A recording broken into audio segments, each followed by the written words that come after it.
ग्रीष्म, अभी ग्रीष्म समर को कहते हैं। समर के सीज़न में जब बहुत धूप होती है तो जगन्नाथ जी को चंदन से लेपा जाता है पूरा। ये प्रथा है बहुत से मंदिरों में, वृंदावन में भी, उड़ीसा में भी। जगन्नाथ जी या कोई भी डीटीज हो, राधा कृष्ण हो, पूरी तरह से लेपा जाता है चंदन से ताकि वो शीतल रहें।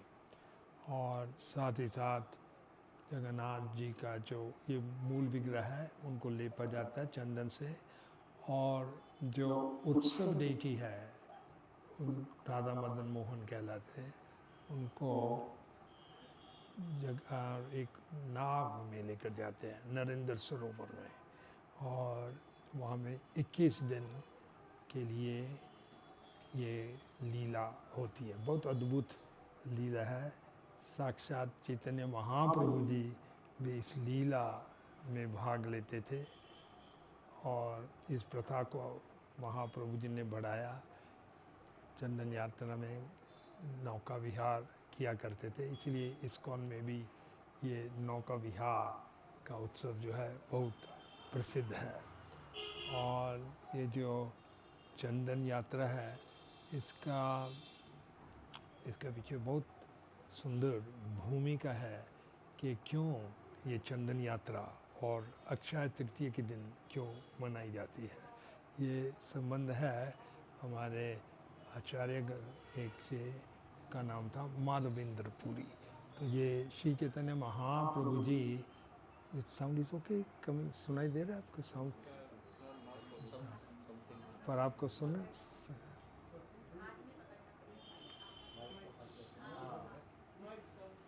माइक ने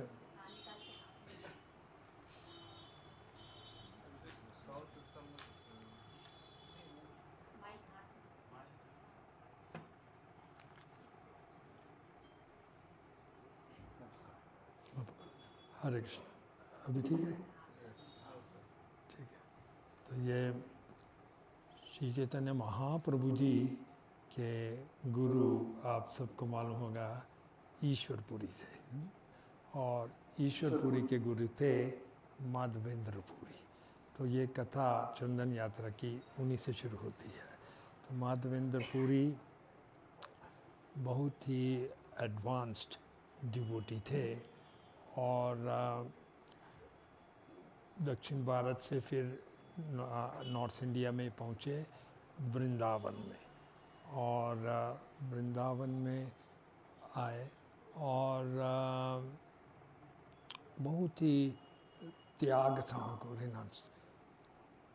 कोई कुछ कभी ले आता तो वो ले लेते, नहीं तो कुछ भोजन की भी चिंता नहीं रहती, किसी चीज़ की भी उनको चिंता नहीं रहती। एक छोटा सा बालक कभी कभी आता और उनको दूध लेकर आता। तो बालक कहने लगा कि महाराज, ये दूध मेरी मैया ने भेजा है, आप स्वीकार लो। तो बाद में आप धोकर रख लेना, मैं बाद में ये बर्तन ले जाऊंगा। तो माधवेंद्र पुरी ने दूध स्वीकार कर लिया, दूध पी लिया और फिर बर्तन मांज कर रख लिए। तो रात को उनको स्वप्न में वही बालक ने दर्शन दी। वो बालक कौन थे? कृष्ण ही थे। तो वो कहने लगे बालक कि मैं बहुत दिनों से एक इसी, ये गोवर्धन पर्वत की कहानी है। गोवर्धन पर्वत में इधर से जो भी मुग़ल लोग आए थे, मुसलमान लोग, उनके डर से पुजारी मुझे एक वन में छिपाकर भाग गया अपने प्राण बचाने के लिए। और मैं बहुत दिनों से यहाँ में गोवर्धन में हूँ, आप मुझे निकालो और मेरा मंदिर यहाँ में स्थापित करो। तो माधवेंद्र पुरी तो पहले तो पछताने लगे, हाय मेरे सामने भगवान थे, मैं पहचान नहीं सका। बहुत विलाप करने लगे। फिर उसी समय उठकर स्नान आदि कर सभी गांव वालों को उन्होंने आदेश दिया, चलो हम ढूंढेंगे गोपाल जी यहाँ कहीं छिपाए गए थे पुजारी ने, जब भी मुसलमान आए थे यहाँ में। तो सब गांव वालों ने मिलकर पूरा सर्च किया, पूरा एरिया, और सच वहाँ उन्होंने गोपाल जी को पाया। हरि बोल, गोपाल जी। तो गोपाल जी को पाया और उन्होंने मिलकर सबने अभिषेक किया, एक अच्छे वेदी पर बैठाया, अभिषेक पंचामृत का अभिषेक किया, खूब जल डाला, और फिर माधवेंद्रपुरी की डायरेक्शन से उन्होंने उनकी गोपाल जी की पूजा आराधना शुरू की। बहुत ही सुंदर अद्भुत थे गोपाल जी। तो कुछ दिनों के बाद वही गोपाल जी माधवेंद्रपुरी को दर्शन में फिर से आए, रात को नींद में, स्वप्न में दर्शन दिए और कहने लगे, माधवेंद्र, मैं बहुत दिनों से ये वन में रहा और इतनी कड़ी धूप मुझे सहनी पड़ी, मेरा शरीर जो है इसका तापमान बहुत बढ़ गया, मैं बहुत गर्मी अनकंफर्टेबल फील करता हूँ, आप मेरे लिए चंदन लेकर आइए, क्योंकि चंदन के ये गुण होते हैं, चंदन शरीर को शीतल कर देता है, इसलिए हम हर रोज़ प्रभुपाद जी गुरु पूजा में भी, भगवान की पूजा में चंदन लगाते हैं। तो आप मेरे लिए जाकर उड़ीसा से चंदन लेकर आइए। तो जैसे ही उन्होंने ये आदेश पाया, भक्तगण तो कुछ भी सेवा का अवसर मिले उसके लिए तत्पर रहते हैं। उनको मालूम था कि बहुत ह्यूज, बहुत बड़ी क्वांटिटी में चंदन लाना पड़ेगा, है ना। एक मौंड होता है 80 किलोज लेकर आना था। तो पर उनको इस बात की कोई चिंता नहीं थी, वो तो अवसर ही समझते हैं, कोई भी विपरीत स्थिति भी आए लेकिन भगवान का धन्यवाद करते हैं, भगवान ने बहुत कृपा की है कि हमको सेवा का अवसर दिया। तो ऐसा सोचते हुए खाली एक व्यक्ति को साथ लेकर माधवेंद्रपुरी गोपाल जी को प्रणाम दंडवत करके अपने कार्य के लिए निकले, और उनको जाना था गोवर्धन से उड़ीसा, लगभग 2000 किलोमीटर, है ना, बहुत दूर। कोई व्हीकल्स नहीं था उस समय, पैदल जाना क्या था, कोई रेलवे ट्रक वगैरह कुछ भी नहीं था, पैदल का ही एक ही मोड ऑफ ट्रैवल था। तो अकेले वो पहुँचे, और उड़ीसा में पहले जब पहुँचे तो उधर गोपीनाथ जी का एक मंदिर है, गोपीनाथ जी के मंदिर, गोपीनाथ जी के दर्शन किए। उस समय आरती चल रही थी गोपीनाथ जी की, तो उनकी दृष्टि में गए कुछ प्याले और खीर के भरे हुए थे, जो उन्होंने नैवेद्य चढ़ाया था गोपीनाथ जी को, और ये खीर बहुत प्रसिद्ध थी। तो मन ही मन माधवेंद्रपुरी जी सोचने लगे कि अगर मुझे थोड़ा सा ये खीर का टेस्ट मिल जाता तो मैं ऐसी ही खीर मेरे गोपाल जी को वहाँ में जाकर गोवर्धन में खिलाऊंगा।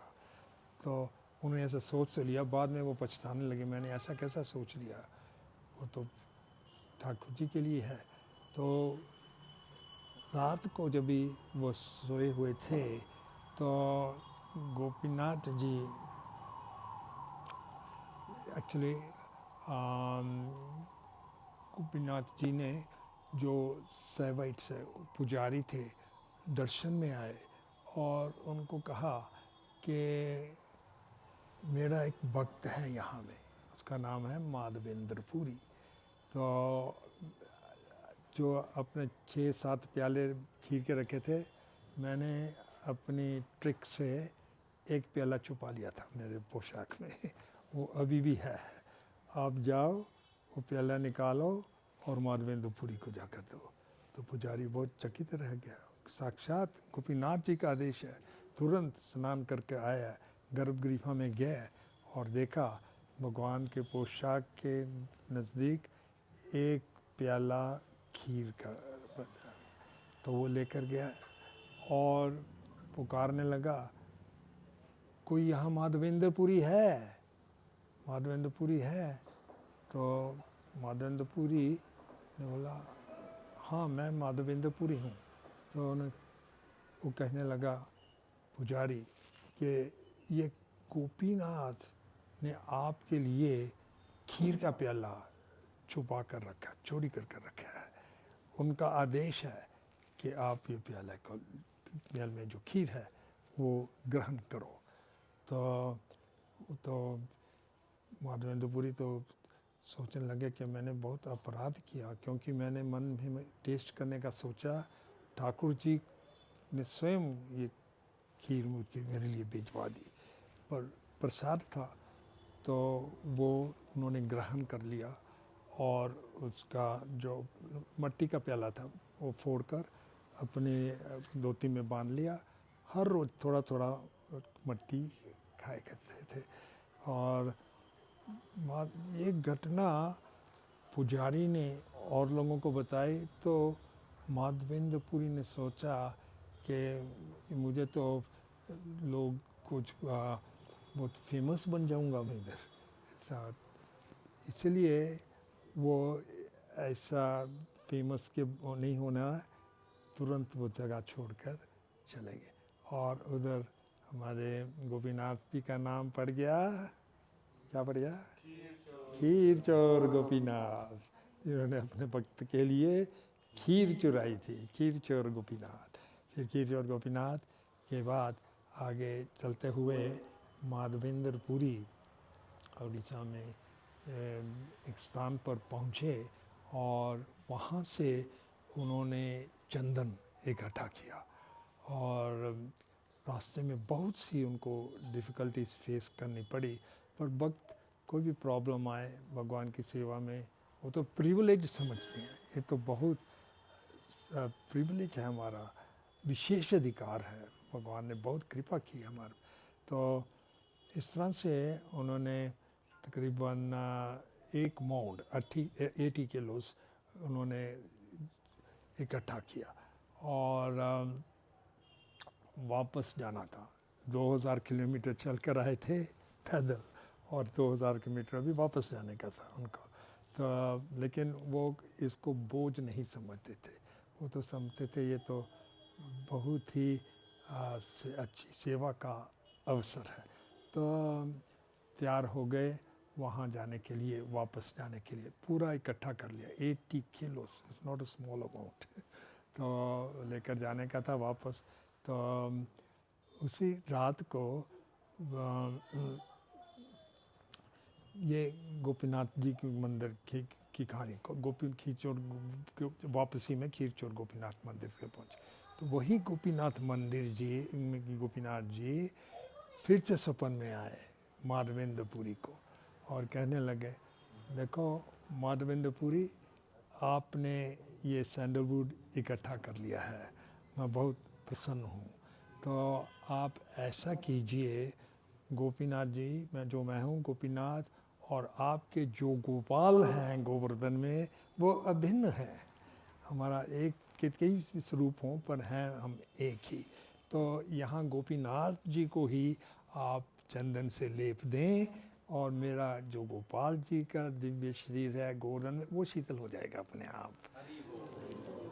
तो ऐसा आदेश पाकर फिर माधवेंद्रपुरी जी ने ये जो चंदन इकट्ठा किया, हर रोज़ वो घीसते रहे, हर रोज़ घीसते रहे, जब तक कि 80 किलोस जो था वो गोपीनाथ जी को लगाते रहे, गोपीनाथ जी को लगाते रहे। उसमें 21 दिन लगे। तो ऐसी प्रथा है वृंदावन में, कई टेम्पल्स 21 दिन लगाते हैं, कई 42 डेज़ भी लगाते हैं। जगन्नाथपुरी जी का भी जो वो भी यही प्रथा है। चंदन पूरी तरह से लगाते हैं, उत्सव डेटीज़ नौकाफे में जाते हैं। तो इस तरह से ये फिर पूरी तरह से चंदन लगाने के बाद 21 दिन के बाद माधवेंद्र पुरी वापस गोवर्धन लौटे और गोपाल जी की सेवा वहाँ करने लगे। बाद में जब भी श्री चैतन्य महाप्रभु जी भी आए थे, वो गोपाल जी के दर्शन करना चाहते थे, लेकिन ये प्रथा है कि गोवर्धन जो है दिव्य है, कृष्ण जी से अभिन्न है, कृष्ण जी का ही स्वरूप है। कृष्ण जी के ये स्वरूप है, एक तो भक्त का स्वरूप है और एक पर्वत का स्वरूप है गोवर्धन जी। तो चैतन्य महाप्रभु जी ये बात का मान रखते हुए गोपाल जी के दर्शन नहीं करना चाहते, ऊपर नहीं जाते थे ताकि चरण स्पर्श ना हो जाए गोपाल को। लेकिन गोपाल जी कृपा से सबके हृदय के जानते हैं, मुगलों का भय प्रकट करते हुए स्वयं गोपाल जी ही नीचे आ गए और चैतन्य महाप्रभु जी ने गोपाल जी के दर्शन कर लिए। हरि बोल। से बाद में जब ये मुगलों का फिर से उपद्रुत रहा, फिर ऐसा निर्णय लिया गया कि गोपाल जी जो माधवेंद्र पुरी जी की बेटी थी, उनको राजस्थान में उदयपुर के पास श्रीनाथ जी ले गए। तो वही जो गोपाल जी गोवर्धन में विराजे थे, वो आज श्रीनाथ जी के रूप में है उदयपुर के पास। श्रीनाथ जी के रहते हैं, पर है वही गोपाल जी। और इसके साथ लोकल प्रसंग भी जो राजस्थान वाले कहते हैं, उदयपुर के लोग, कि गोपाल जी की एक सखी थी, राजस्थान में रहती थी। तो गोपाल जी हर रात को गोवर्धन छोड़कर राजस्थान उदयपुर के पास जाते थे। क्या करने? द्रुत कीड़ा खेलने के लिए। हाँ, दोनों ही बहुत एक्सपर्ट थे, वो सखी भी बहुत एक्सपर्ट थी। और शाम को जाते और वापस आ जाते बिफोर मंगल आरती क्योंकि डिवोटीज को टेंशन नहीं हो जाए गोपाल जी कहाँ चले गए। तो ऐसा होता रहा। तो वो जो सखी थी, तो उसने रिक्वेस्ट किया, आप हमेशा जाते हो रात को आते हैं, फिर सुबह चले जाते हो, क्यों इधर ही नहीं आप ठहर जाते? तो उनकी इच्छा पूर्ण करने के लिए वो श्रीनाथ जी उदयपुर में ही थे, नाथद्वार में वहीं विराजमान है। संक्षेप में यह कहानी सुनाए। हम माधवेंद्र पुरी जी की कृपा वांछा करेंगे, क्योंकि वो हमारे आचार्य, महान आचार्य हैं। और ईश्वर पुरी जी ने माधवेंद्र पुरी की सेवा की। माधवेंद्र पुरी काफ़ी वृद्ध थे और ईश्वर पुरी उनकी हर एक तरह से फिज़िकल सेवा भी करते थे, जिससे चैतन्य महाप्रभु जी बहुत प्रसन्न हो गए और चैतन्य महाप्रभु जी ने ईश्वर पुरी को अपने गुरु के स्वरूप में रखा।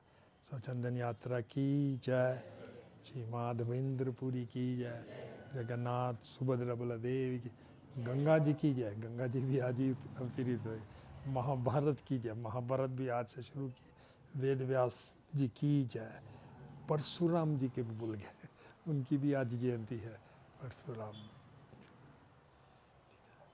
ठीक है, आज विराम लेंगे। Hare Krishna. Thank you. Prizes देने के पुनः सबका बहुत बहुत धन्यवाद करेंगे। आप सब ने मिलकर बहुत ही अच्छी तरह से आज का फेस्टिवल मनाया है और आगे भी सबको बहुत अच्छी सेवाएं करनी है। मैं पहली बार जब इस सागर में आया था, मैंने एक ही बात कहा था, ये सागर का मतलब तब सच होगा जब ये प्रेम का सागर बनेगा, भक्ति का सागर, कृष्णा प्रेम का सागर बनाइए आप। हरे कृष्णा। और लास्ट बट नॉट लीस्ट, आज मैंने पहले भी कहा था, ये 8 महीने पहले तकरीबन मैं आया था और ये फॉरेस्ट था, जंगल था।